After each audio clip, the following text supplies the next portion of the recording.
ಎಲ್ಲರಿಗೂ ನಮಸ್ಕಾರ. ಇವತ್ತು ಡಿಸೆಂಬರ್ 29. ಹ್ಮ್. ಒಂದು ವಿಶೇಷವಾದ ದಿನ. ಕುವೆಂಪು ಅವರ ಜನ್ಮದಿನ. ಹೌದು. ಕುವೆಂಪು ಅಂದ ತಕ್ಷಣ ನಮ್ಗೆಲ್ಲ ರಾಷ್ಟ್ರಕವಿ, ಜ್ಞಾನಪೀಠ, ಅವರ ದೊಡ್ಡ ದೊಡ್ಡ ಕಾದಂಬರಿಗಳು ಇದೆಲ್ಲ ನೆನ್ಪಾಗುತ್ತೆ. ಖಂಡಿತ. ಆದ್ರೆ ಈ ಎಲ್ಲ ಬಿರುದುಗಳ ಆಳದಲ್ಲಿ ಒಂದು ದರ್ಶನ ಇದೆ. ಅವರ ವಿಶ್ವಮಾನವ ದರ್ಶನ. ಹೌದು. ಅದು ಇವತ್ತಿಗೂ ಎಷ್ಟು ಪ್ರಸ್ತುತ ಅಲ್ವಾ? ಅದರಲ್ಲೂ ಅವರ ಓ ನನ್ನ ಚೇತನ ಅನ್ನೋ ಒಂದು ಕವಿತೆ ಇದೆಯಲ್ಲ, ಅದು ಆ ಇಡೀ ಫಿಲಾಸಫಿಯ ಒಂದು ಬೀಗದ ಕೈ ಇದ್ದಾಗೆ. ತುಂಬಾ ಚೆನ್ನಾಗಿ ಹೇಳಿದ್ರಿ. ಅದೊಂದು ಬೀಗದ ಕೈ. ಯಾಕೆಂದ್ರೆ ಇವತ್ತು ನಾವೆಲ್ಲರೂ ನಮ್ಮದೇ ಆದ ಒಂದು ಸೈದ್ಧಾಂತಿಕ ಮನೆಗಳಿಗೆ ಬಂದಿಯಾಗಿದ್ದೇವೆ. ನಿಜ. ನಮ್ಮ ನಂಬಿಕೆ, ನಮ್ಮ ಧರ್ಮ, ಹೀಗೆ ಗೋಡೆಗಳನ್ನು ಕಟ್ಕೊಂಡಿದ್ದೇವೆ. ಆದರೆ ಎಷ್ಟೋ ವರ್ಷಗಳ ಹಿಂದೆನೆ ಈ ಎಲ್ಲಾ ಮನೆಗಳನ್ನು ಒಡೆದು ಹೊರಗೆ ಬನ್ನಿ ಅಂತ ಕರೆ ಕೊಟ್ಟಿದ್ರು ಕುವೆಂಪು. ಅದೇ ಓ ನನ್ನ ಚೇತನ, ಆಗು ನೀ ಅನಿಕೇತನ. ಎಕ್ಸಾಕ್ಟ್ಲಿ. ಆ ಅನಿಕೇತನ ಅನ್ನೋ ಒಂದೇ ಒಂದು ಪದದಲ್ಲಿ ಅವರ ಇಡೀ ತತ್ವಶಾಸ್ತ್ರವೇ ಅಡಗಿದೆ ಅಂತ ಹೇಳ್ಬೋದು. ಸರಿ, ಹಾಗಿದ್ರೆ ಅಲ್ಲಿಂದಾನೇ ನಮ್ಮ ಇವತ್ತಿನ ಚರ್ಚೆ ಶುರು ಮಾಡೋಣ. ಖಂಡಿತ. ಆಗು ನೀ ಅನಿಕೇತನ. ನಿಕೇತನ ಅಂದ್ರೆ ಮನೆ ಅಂತ ನಮ್ಗೆಲ್ಲ ಗೊತ್ತು. ಹಾಗಿದ್ರೆ ಅನಿಕೇತನ ಅಂದ್ರೆ ಮನೆ ಇಲ್ಲದವನಾಗು, ಅಲೆಮಾರಿಯಾಗು ಅಂತನ? ಇದ್ ಕೇಳೋಕ್ ಸ್ವಲ್ಪ ವಿಚಿತ್ರ ಅನ್ಸುತ್ತೆ. ನಮ್ಗೆಲ್ಲ ಒಂದು ನೆಲೆಪೀಠಲ್ವಾ? ಅತ್ಯುತ್ತಮವಾದ ಪ್ರಶ್ನೆ ಇದು. ಇದು ಸಾಮಾನ್ಯವಾಗಿ ಎಲ್ರಿಗೂ ಬರೋ ಗೊಂದಲ. ಹೌದಲ್ಲ? ಕುವೆಂಪು ಇಲ್ಲಿ ಹೇಳ್ತಿರೋದು ಅದು ಭೌತಿಕ ಮನೆಯ ಬಗ್ಗೆ ಅಲ್ವೇ ಅಲ್ಲ. ಓ, ಓಕೆ. ಅವರು ಮಾತಾಡ್ತಿರೋದು ನಮ್ಮ ಬೌದ್ಧಿಕ, ನಮ್ಮ ವೈಚಾರಿಕ ಮನೆಯ ಬಗ್ಗೆ. ಅಂದ್ರೆ ಯಾವುದೇ ಒಂದು ಸಿದ್ಧಾಂತ, ಒಂದು ನಂಬಿಕೆ, ಒಂದು ಚೌಕಟ್ಟನ್ನೇ ಇದೇ ಶಾಶ್ವತ ಸತ್ಯ ಅಂತ ನಂಬಿಕೊಂಡು ಅದರಲ್ಲೇ ಬಂದಿಯಾಗ್ಬಿಡಬೇಡ. ಓ, ಹಾಗೆ. ನಿನ್ನ ಚೇತನಕ್ಕೆ ಗಡಿಗಳನ್ನ ಹಾಕಬೇಡ, ಅದನ್ನ ಸ್ವತಂತ್ರವಾಗಿ ಹರಿಯೋಕ್ ಬಿಡು ಅನ್ನೋದು ಅದನ್ನ ಆಳವಾದ ಅರ್ಥ. ವಾವ್. ಅಂದ್ರೆ ಒಂದ್ ರೀತಿ ಬೌದ್ಧಿಕವಾಗಿ ಒಂದೆಡೆ ನಿಂತ ನೀರಾಗ್ಬೇಡ ಅಂತ ಎಚ್ಚರಿಸ್ತಿದ್ದಾರೆ. ಹೌದು, ನಿಖರವಾಗಿ. ಬಹುಶಃ ಕವಿತೆಯ ಮುಂದಿನ ಸಾಲುಗಳು ಇದನ್ನೇ ಇನ್ನಷ್ಟು ವಿವರಿಸುತ್ತೆ ಅನ್ಸುತ್ತೆ. ರೂಪಗಳನ್ನು ದಾಟಿ ನಾಮಕೋಟಿಗಳನ್ನು ಮೀಟಿ. ಇಲ್ಲಿ ರೂಪ, ನಾಮ ಅಂದ್ರೆ ನಮ್ಮ ಗುರುತು, ನಮ್ಮ ಐಡೆಂಟಿಟಿ. ಹೌದು, ಅದನ್ನು ಮೀರಿ ನಿಲ್ಲುವಂತಿದ್ದಾರೆ. ಖಂಡಿತ. ಸಮಾಜ ನಮ್ಗೆ ಕೊಡೋ ಎಲ್ಲಾ ಲೇಬಲ್ಗಳನ್ನ ಕಿತ್ತೆಸೆಯೋ ಮಾತಿದು. ನೀನು ಇಂಥ ಜಾತಿಯವನು, ಇಂಥ ಧರ್ಮದವನು, ನಿನ್ನ ಹೆಸರಿದು, ನೀನು ಹೀಗೆ ಕಾಣಿಸ್ತೀಯ, ಈ ಎಲ್ಲಾ ಗುರುತುಗಳು ಸೀಮಿತ. ನಿಜ. ನೀನು ಅದಕ್ಕಿಂತ ದೊಡ್ಡವನು. ಅದನ್ನೆಲ್ಲ ಮೀರಿ ನಿನ್ನೊಳಗೆ ಇರೋ ಆ ಮೂಲ ಚೈತನ್ಯ ಇದೆಯಲ್ಲ, ಅದನ್ನ ಸ್ಪರ್ಶಿಸು ಅಂತ ಹೇಳ್ತಾರೆ. ಅದ್ಭುತ. ಇದಕ್ಕಿಂತ ಶಕ್ತಿಶಾಲಿ ಸಾಲು ಅಂದ್ರೆ 100 ಮತದ ಹೊಟ್ಟು ತೂರಿ ಎಲ್ಲ ತತ್ವದಲ್ಲೇ ಮೀರಿ ನಿರ್ದಿಗಂತವಾಗಿ ಏರು. ಆಹಾ. ಇಲ್ಲಿ 100 ಮತದ ಹೊಟ್ಟು ತೂರಿ, ಆ ಹೊಟ್ಟು ಅನ್ನೋ ಪದ ಇದೆಯಲ್ಲ, ಅದು ಎಷ್ಟು ತೀಕ್ಷ್ಣವಾಗಿದೆ. ತುಂಬಾ ತೀಕ್ಷ್ಣವಾದ ಪದ. ಅಂದ್ರೆ ಎಲ್ಲಾ ಧರ್ಮಗಳಲ್ಲೂ ಸತ್ವ ಇರುತ್ತೆ, ಜೊತೆಗೆ ಜೊಳ್ಳು ಕೂಡ ಇರುತ್ತೆ. ಆ ಜೊಳ್ಳನ್ನ, ಹೊಟ್ಟನ್ನ ಬದಿಗಿಟ್ಟು ಸಾರವನ್ನ ಮಾತ್ರ ತಗೋವಂತಾನ ಇದ್ರ ಅರ್ಥ. ನಿಖರವಾಗಿ ನೀವು ಹೇಳಿದ್ದೇ ಕರೆಕ್ಟ್. ಅವರು ಯಾವುದೇ ಒಂದು ಧರ್ಮವನ್ನ ವಿರೋಧಿಸ್ತಿಲ್ಲ. ಬದಲಾಗಿ ಧರ್ಮದ ಹೆಸರಲ್ಲಿ ನಡೆಯೋ ಸಂಕುಚಿತ ಆಚರಣೆಗಳು, ಪೊಳ್ಳು ಸಂಪ್ರದಾಯಗಳು, ಇನ್ನೊಬ್ಬರನ್ನ ದ್ವೇಷಿಸೋಕೆ ಕಲಿಸೋ ತತ್ವಗಳನ್ನ ಹೊಟ್ಟು ಅಂತ ಕರೀತಿದ್ದಾರೆ. ಆ ಒಟ್ಟನ್ನು ದಾಟಿ ಎಲ್ಲಾ ತತ್ವಗಳ ಗಡಿಯನ್ನು ಮೀರಿ ನಿರ್ದಿಗಂತವಾಗಿ, ಅಂದ್ರೆ ದಿಗಂಧಗಳೇ ಇಲ್ದಷ್ಟು ಎತ್ತರಕ್ಕೆ ನಿನ್ನ ಪ್ರಜ್ಞೆಯನ್ನ ಬೆಳೆಸು ಅನ್ನೋದು ಅವರ ಕರೆ. ವಾವ್. ಇದುವೇ ಅಲ್ಪಮಾನವನಿಂದ ವಿಶ್ವಮಾನವನಾಗುವ ಪ್ರಯಾಣ. ಹೌದು, ಎಕ್ಸಾಕ್ಟ್ಲಿ. ಈ ವಿಶ್ವಮಾನವ ಪರಿಕಲ್ಪನೆ ಇದೆಯಲ್ಲ, ಇದನ್ನ ಅವರು ಹುಟ್ಟು ಹಾಕಿದ್ರ ಹಿಂದೆ ಅಂದಿನ ಸಾಮಾಜಿಕ ಪರಿಸ್ಥಿತಿಯ ಪ್ರೇರಣೆಯೂ ಇತ್ತೇನೋ? ನಿಸ್ಸಂದೇಹವಾಗಿತ್ತು. ಯಾಕಂದ್ರೆ ಆ ಕಾಲದಲ್ಲಿ ಜಾತಿ ಪದ್ಧತಿ, ಮೂಢನಂಬಿಕೆಗಳೆಲ್ಲ ಬಹಳ ಬಿಗುವಾಗಿತ್ತು ಅಲ್ವಾ? ಹೌದು. ಅವರದೊಂದು ಪ್ರಸಿದ್ಧವಾದ ಮಾತಿದೆ ಗೊತ್ತಾ? ಹೇಳಿ. ಪ್ರತಿಯೊಂದು ಮಗು ಹುಟ್ಟುತ್ತಲೇ ವಿಶ್ವಮಾನವ. ನಾವು ತಾಕೆ ಬೆಳೆಸುತ್ತಾ ಜಾತಿ, ಮತ, ಪಂಥಗಳ ಬೇಲಿ ಹಾಕಿ ಅಲ್ಪಮಾನವನನ್ನಾಗಿ ಮಾಡ್ತೇವೆ ಅಂತ. ಸೊ ಆ ಕಾಲದ ಬಿಗುವಿನ ವಾತಾವರಣದಲ್ಲಿ ಈ ಸಂಕೋಲೆಗಳನ್ನ ಕಳಚಿ ಮತ್ತೆ ಸಹಜ ಸ್ಥಿತಿಗೆ, ಅಂದ್ರೆ ವಿಶ್ವಮಾನವನಾಡ್ಬೇಕು ಅನ್ನೋದು ಅವರ ಸಂದೇಶವಾಗಿತ್ತು. ಹಾಗಾಗಿ ಅವರ ಮಂತ್ರಮಾಂಗಲ್ಯದಂತಹ ಪರಿಕಲ್ಪನೆಗಳು ಕೂಡ ಹುಟ್ಟುಕೊಂಡಿದ್ದು. ಕರೆಕ್ಟ್. ಅದೊಂದು ಪ್ರಾಯೋಗಿಕ ರೂಪ. ಆ ವಿಶ್ವಮಾನವ ತತ್ವದ ಒಂದು ಪ್ರಾಕ್ಟಿಕಲ್ ಅಪ್ಲಿಕೇಶನ್ ಅದು. ಸರಿ, ಈ ವಿಶ್ವಮಾನವ ದೃಷ್ಟಿಕೋನ ಅಂದ್ರೆ ಎಲ್ಲರನ್ನೂ ಸಮಾನವಾಗಿ ನೋಡುವ ಗುಣ ಅವರ ಸಾಹಿತ್ಯದಲ್ಲಿ ಹೇಗೆ ಕಾಣಿಸುತ್ತೆ? ಉದಾಹರಣೆಗೆ, ಅವರಿಗೆ ಜ್ಞಾನಪೀಠ ತಂದುಕೊಟ್ಟ ಶ್ರೀ ರಾಮಾಯಣ ದರ್ಶನಂ ಮಹಾಕಾವ್ಯವನ್ನೇ ತಗೊಳ್ಳೋಣ. ಓಕೆ. ಅದು ರಾಮಾಯಣದ ಕಥೆಯಾದ್ರೂ ಅದರಲ್ಲಿ ಈ ದರ್ಶನ ಹೇಗೆ ವ್ಯಕ್ತವಾಗಿದೆ? ಅದ್ಭುತವಾದ ಕೊಂಡಿ ನೋಡಿ. ಶ್ರೀರಾಮಾಯಣ ದರ್ಶನಂ ಕೇವಲ ವಾಲ್ಮೀಕಿ ರಾಮಾಯಣದ ಪುನರಾವರ್ತನೆಯಲ್ಲ. ಅಲ್ಲ. ಅದಕ್ಕೆ ಅವರು ಅದನ್ನ ದರ್ಶನಂ ಅಂತ ಕರೆದಿದ್ದು. ಅಂದ್ರೆ ಅದೇ ಕಥೆಯನ್ನ ಒಂದು ಹೊಸ ದೃಷ್ಟಿಕೋನದಿಂದ ನೋಡೋದು. ಒಂದು ಹೊಸ ಪರ್ಸ್ಪೆಕ್ಟಿವ್. ಹೌದು. ವಾಲ್ಮೀಕಿ ರಾಮಾಯಣದಲ್ಲಿ ರಾವಣ ಒಬ್ಬ ವಿಲನ್ ಅಷ್ಟೇ, ಖಳನಾಯಕ. ಕರೆಕ್ಟ್. ಆದ್ರೆ ಕುವೆಂಪು ಅವರ ದರ್ಶನದಲ್ಲಿ ರಾವಣನ ಪಾತ್ರಕ್ಕೆ ಒಂದು ಹೊಸ ಆಯಾಮ ಸಿಗುತ್ತೆ. ಓ, ಹೇಗದನ್ನ ಕಟ್ಟಿಕೊಟ್ಟಿದ್ದಾರೆ? ಒಂದು ಸಣ್ಣ ಉದಾಹರಣೆ ಕೊಡ್ತೀನಿ. ಕುವೆಂಪು ಚಿತ್ರಿಸೋ ಹಾಗೆ ರಾವಣ ಸೀತೆಯನ್ನ ಅಪಹರಿಸಿದ್ದು ಕೇವಲ ಕಾಮದಿಂದಲ್ಲ. ಓಕೆ.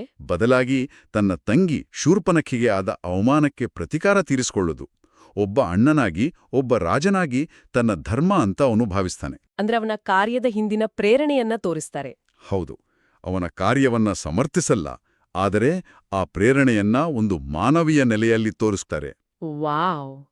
ಇಲ್ಲಿ ಖಳನಾಯಕನಲ್ಲೂ ಒಂದು ದರ್ಶನವಿದೆ. ಅವನದ್ದೇ ಆದ ಒಂದು ನ್ಯಾಯ ಅನ್ಯಾಯದ ಕಲ್ಪನೆ ಇದೆ. ಇದುವೇ ವಿಶ್ವಮಾನವ ದೃಷ್ಟಿ. ಅಂದ್ರೆ ಕೆಟ್ಟವನು ಅಂತ ಸುಲಭವಾಗಿ ಲೇಬಲ್ ಹಚ್ಚಿ ದೂರ ಇಡೋ ಬದಲು ಅವನ ದೃಷ್ಟಿಕೋನವನ್ನು ಅರ್ಥ ಮಾಡ್ಕೊಳ್ಳೋ ಪ್ರಯತ್ನ, ಸರ್ವತ್ರ ಸಮದರ್ಶಿತ್ವಂ ಅನ್ನೋ ತರ. Exactly, perfect. ಇದು ನಿಜಕ್ಕೂ ಆ ಕೃತಿಯನ್ನ ನೋಡೋ ದೃಷ್ಟಿಯನ್ನೇ ಬದಲಾಯಿಸುತ್ತೆ. ಕೇವಲ ಕಪ್ಪು ಬಿಳುಪಿನಲ್ಲಿ ಪಾತ್ರಗಳನ್ನ ನೋಡ್ದೆ ಆ ಬೂದು ಬಣ್ಣದ ಛಾಯೆಗಳನ್ನು ಗುರುತಿಸೋದು. ಹೌದು, ಹೌದು. ಇದೇ ದಾರ್ಶನಿಕತೆ ಅವರ ಕಾದಂಬರಿಗಳಲ್ಲೂ ಇದೆಯಾ? ಕಾನೂರು ಹೆಗ್ಗಡತಿ, ಮಲೆಗಳಲ್ಲಿ ಮದುಮಗಳು, ಕನ್ನಡದ ಮೈಲಿಗಲ್ಲುಗಳು ಅಂತ ಹೇಳ್ತಾರೆ. ಖಂಡಿತ ಇದೆ. ಅದರಲ್ಲೂ ಮಲೆಗಳಲ್ಲಿ ಮದುಮಗಳಿದೆಯಲ್ಲ, ಅದೊಂದು ಕಾದಂಬರಿ ಅನ್ನೋದಕ್ಕಿಂತ ಹೆಚ್ಚಾಗಿ ಅದೊಂದು ಜೀವಂತ ಜಗತ್ತು. ಜೀವಂತ ಜಗತ್ತು. ಹೌದು. ಸುಮಾರು 700 ಪುಟಗಳು, 100 ಪಾತ್ರಗಳು, ಹಲವಾರು ತಲೆಮಾರುಗಳ ಕಥೆ. ನಾನು ಮೊದಲ ಬಾರಿಗೆ ಆ ಪುಸ್ತಕ ಓದಿದಾಗ ತಿಂಗಳುಗಟ್ಲೆ ಆ ಮಲೆನಾಡಿನ ಲೋಕದಿಂದ ಹೊರಬರಕ್ ಆಗ್ಲಿಲ್ಲ. ಅಷ್ಟು ಕಾಡುತ್ತಾ? ಹೌದು.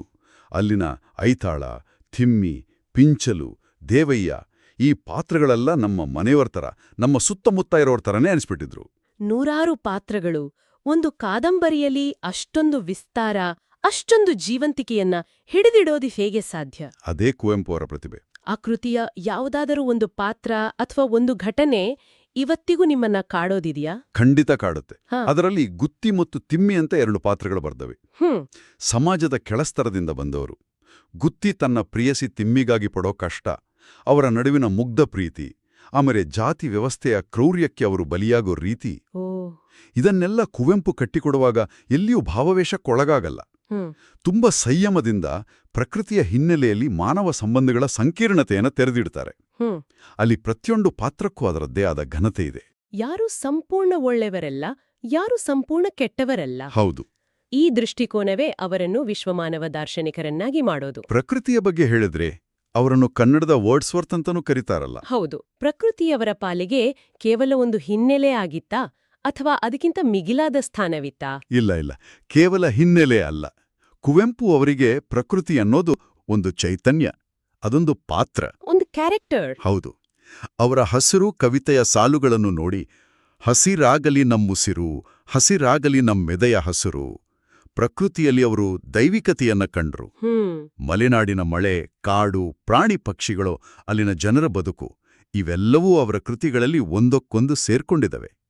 ಪ್ರಕೃತಿಯ ಮೂಲಕವೇ ಅವರು ಆಧ್ಯಾತ್ಮದ ದೊಡ್ಡ ದೊಡ್ಡ ಸತ್ಯಗಳನ್ನ ತುಂಬಾ ಸರಳವಾಗಿ ಹೇಳ್ಬಿಡ್ತಾರೆ. ಸರಿ, ನಾವು ಅವರ ದಾರ್ಶನಿಕತೆ, ಮಹಾಕಾವ್ಯ, ಕಾದಂಬರಿಗಳ ಬಗ್ಗೆ ಮಾತಾಡಿದ್ವಿ.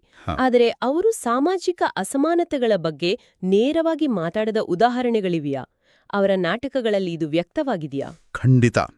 ಅವರ ಬೆರಳಿಗೆ ಕೊರಳು ನಾಟಕವೇ ಇದಕ್ಕೆ ಶ್ರೇಷ್ಠ ಉದಾಹರಣೆ. ಓ, ಏಕಲವ್ಯನ ಕಥೆ? ಹೌದು. ಮಹಾಭಾರತದ ಏಕಲವ್ಯನ ಕಥೆಯನ್ನೇ ಆಧರಿಸಿದ ನಾಟಕ. ಇದು ವ್ಯವಸ್ಥೆಯ ಶೋಷಣೆಯ ವಿರುದ್ಧದ ಒಂದು ಪ್ರಬಲವಾದ ಧ್ವನಿ. ದ್ರೋಣ ಮತ್ತು ಅರ್ಜುನ ಪ್ರತಿನಿಧಿಸುವ ಆ ಅಧಿಕಾರಶಾಹಿ ಪ್ರತಿಭೆಯನ್ನ ಹೇಗೆ ತುಳಿಯುತ್ತೆ ಅನ್ನೋದನ್ನ ಮನಕಲಕುವಂತೆ ಚಿತ್ರಿಸಿದ್ದಾರೆ. ಹಾಗೆಯೇ ಜಲಗಾರ ನಾಟಕ ಕೂಡ. ಹೌದು. ಜಲಗಾರ ನಾಟಕದಲ್ಲಿ ಸಮಾಜದ ಕಟ್ಟಕಡ ಮನುಷ್ಯನ ನೋವು, ಅವನ ಸ್ವಾಭಿಮಾನದ ಕಥೆಯನ್ನ ಹೇಳ್ತಾರೆ. ಇಲ್ಲಿ ಅವರದ್ದು ಕೇವಲ ಕಾವ್ಯಾತ್ಮಕ ಲೋಕ ಅಲ್ಲ, ಒಂದು ಬಲವಾದ ಸಾಮಾಜಿಕ ಕಳಕಳಿಯಿತ್ತು ಅನ್ನೋದು ಸ್ಪಷ್ಟವಾಗುತ್ತೆ. ಅದ್ಭುತ. ಮಕ್ಕಳಿಗಾಗಿ ಬರೆದ ಬೊಮ್ಮನಹಳ್ಳಿಯ ಕಿಂದರಿ ಜೋಗಿಯಿಂದ ಹಿಡಿದು ನೆನಪಿನ ದೋಣಿಯಲ್ಲಿ ಅನ್ನೋ ಆತ್ಮಕಥೆಯವರೆಗೆ ಸಾಹಿತ್ಯದ ಬಹುತೇಕ ಎಲ್ಲಾ ಪ್ರಕಾರಗಳಲ್ಲೂ ಅವರು ತಮ್ಮ ಛಾಪು ಮೂಡಿಸಿದ್ದಾರೆ. ಹೌದು. ಇಷ್ಟೆಲ್ಲಾ ಸಾಧನೆಗಳಿಗೆ ಸಂದ ಪ್ರಶಸ್ತಿ, ಗೌರವಗಳ ಪಟ್ಟಿಯೂ ತುಂಬಾ ದೊಡ್ಡದಿದೆ. ಹೌದು. ಜ್ಞಾನಪೀಠ, ಪದ್ಮವಿಭೂಷಣ, ಕರ್ನಾಟಕ ರತ್ನ ಹೀಗೆ ಹಲವಾರು ಪ್ರಶಸ್ತಿಗಳು ಅವರಿಗೆ ಸಂದಿವೆ. ಆದರೆ ಅವೆಲ್ಲವನ್ನೂ ಮೀರಿ ಅವರು ಕನ್ನಡ ಜನಮಾನಸದಲ್ಲಿ ಯುಗದ ಕವಿ, ಜಗದ ಕವಿಯಾಗಿ ಉಳಿದಿದ್ದಾರೆ. ನಿಜ. ಅವರ ಸಾಹಿತ್ಯ ಕೇವಲ ಅಕ್ಷರಗಳಲ್ಲ, ಅದೊಂದು ಜೀವನ ದೃಷ್ಟಿ. ಒಟ್ಟಾರೆಯಾಗಿ ಈ ಚರ್ಚೆಯನ್ನ ನೋಡಿದಾಗ ಕುವೆಂಪು ಕೇವಲ ಒಬ್ಬ ಸಾಹಿತಿಯಾಗಿ ಉಳಿಯೋದಿಲ್ಲ. ಇಲ್ಲ. ಅವರು ಕನ್ನಡ ನಾಡಿಗೆ, ಈ ಜಗತ್ತಿಗೆ ಒಂದು ಹೊಸ ದೃಷ್ಟಿಯನ್ನ, ಒಂದು ಹೊಸ ಪ್ರಜ್ಞೆಯನ್ನ ನೀಡಿದ ದಾರ್ಶನಿಕರಾಗಿ ಕಾಣ್ತಾರೆ. ಜಾತಿ, ಮತ, ಸಿದ್ಧಾಂತಗಳ ಸಂಕೋಲಿಯಲ್ಲಿ ಬಂಧನೀಯಾಗಿದ್ದ ಸಮಾಜಕ್ಕೆ ವಿಶ್ವಮಾನವನಾಗುವ ದಾರಿಯನ್ನ ತೋರಿದ ಮಹಾನ್ ಚೇತನ. ಓ ನನ್ನ ಚೇತನ ಕವಿತೆ ಅವರ ಈ ಇಡೀ ಜೀವನದ ಸಂದೇಶದ ಒಂದು ಶಕ್ತಿಶಾಲಿ ಸಾರಾಂಶದಂತಿದೆ. ಹೌದು. ಈ ಚರ್ಚೆಯ ಕೊನೆಯಲ್ಲಿ ನನಗೊಂದು ಪ್ರಶ್ನೆ ಮೂಡ್ತಿದೆ. ಹೇಳಿ. ಕುವೆಂಪು ಅವರ ಅನಿಕೇತನ ಪ್ರಜ್ಞೆ ಇದೆಯಲ್ಲ, ಅಂದ್ರೆ ಯಾವುದೇ ಒಂದೇ ಸಿದ್ಧಾಂತದ ಮನೆಗೆ ಅಂಟುಕೊಳ್ಳದೆ ನಿರಂತರವಾಗಿ ಬೆಳೆಯುವ, ವಿಕಸನಗೊಳ್ಳುವ ಕಲ್ಪನೆ. ಇವತ್ತಿನ ಈ ಧ್ರುವೀಕೃತ ಜಗತ್ತಿನಲ್ಲಿ, ಪೋಲರೈಸ್ಡ್ ವರ್ಲ್ಡ್ನಲ್ಲಿ ಎಷ್ಟು ಪ್ರಸ್ತುತ? ಹೌದು. ಎಲ್ಲರೂ ತಮ್ಮ ತಮ್ಮ ಸೈದ್ಧಾಂತಿಕ ಮನೆಗಳನ್ನ ಇನ್ನಷ್ಟು ಭದ್ರವಾಗಿ ಕಟ್ಕೊಂಡು ಬೇರೆಯವರನ್ನ ದೂರ ಇಡೋ ಈ ಕಾಲದಲ್ಲಿ ನಮ್ಮ ಮನೆಗಳನ್ನ ದಾಟಿ ಆಚೆ ನೋಡಕ್ಕೆ ಈ ಕವಿತೆ ಹೇಗೆ ಸ್ಫೂರ್ತಿ ನೀಡಬಹುದು? ಹೌದು. ಈ ಪ್ರಶ್ನೆಯೊಂದಿಗೆ ಕೇಳುಗರು ಯೋಚಿಸಲಿ ಅಂತ ಹಾರೈಸೋಣ.